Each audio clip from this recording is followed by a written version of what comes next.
Congolaises et Congolais, mes chers compatriotes, notre pays, la République démocratique du Congo, est meurtri depuis plus de 2 décennies par une insécurité persistante dans sa partie Est. Les conséquences sur nos frères et sœurs de l'Est, mais aussi sur l'écosystème et l'image de notre pays sont incalculables.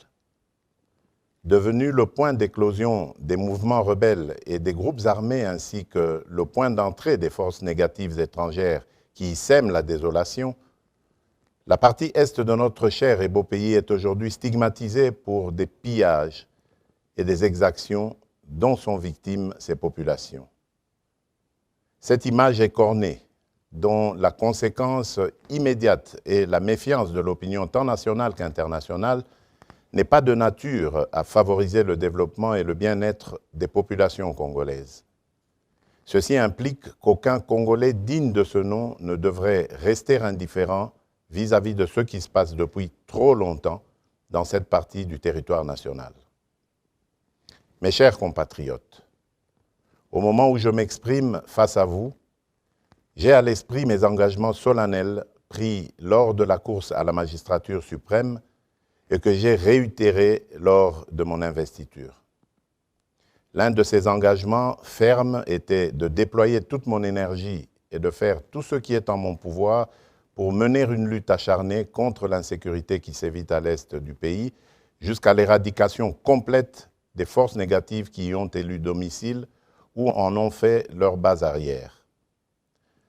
Pour cela, je salue la bravoure de nos vaillantes forces armées qui se battent jour et nuit pour nous assurer l'intégrité de notre territoire national et protéger nos populations contre les attaques de ces forces négatives.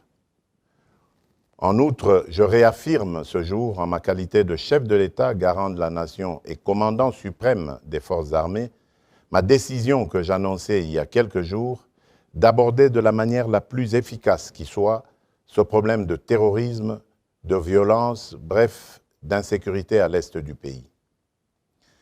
Mes chers compatriotes, je m'engage dans cette lutte avec la détermination de trouver une solution définitive à l'inacceptable situation de l'Est. Attentif et sensible à ce que réclame mon peuple, j'entends le cri de détresse de notre population en général et je ressens en particulier les douleurs qu'éprouvent nos mères, nos sœurs et nos filles dans ces provinces ravagées par la barbarie. En effet, depuis ma tournée à l'est du pays lors de la dernière campagne électorale jusqu'aux récentes consultations nationales, j'ai mesuré les attentes de la nation tout entière pour que soient définitivement mises hors d'état de nuire toutes ces forces négatives d'où qu'elles viennent et que ce soit enfin rétabli la paix durable à l'est du pays. Cette paix est la condition sine qua non de notre bonheur et du développement de notre pays.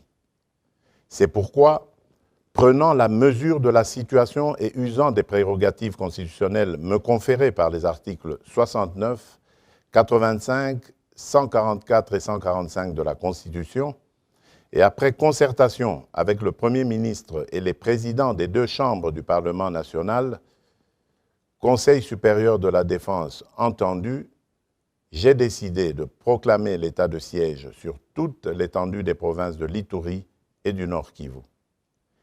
Des dispositions subséquentes seront annoncées dans les heures qui suivent.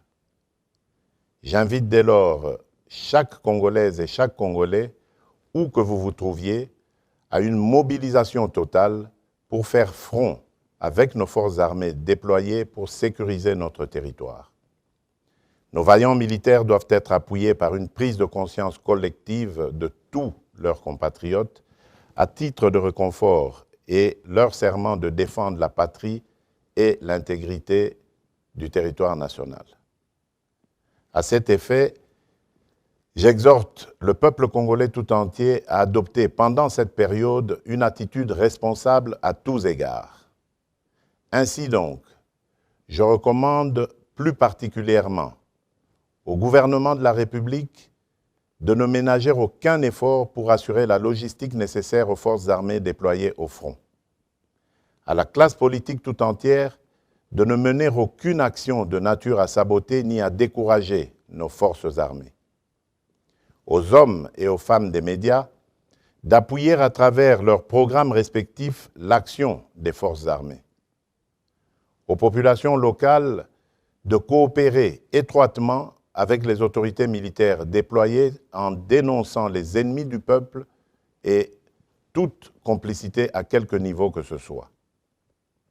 À toutes les couches sociales internes et à nos compatriotes vivant à l'extérieur du pays, d'exprimer la solidarité et la cohésion nationale avec le peuple de l'Est et de rester vigilants et attentifs pendant cette période et plus que jamais à cette cause salutaire jusqu'au rétablissement total de la paix. À la société civile de se mobiliser derrière nos forces armées et enfin aux servantes et serviteurs de Dieu de prier pour la nation et pour nos forces armées au front. Que Dieu bénisse la République démocratique du Congo. Je vous remercie.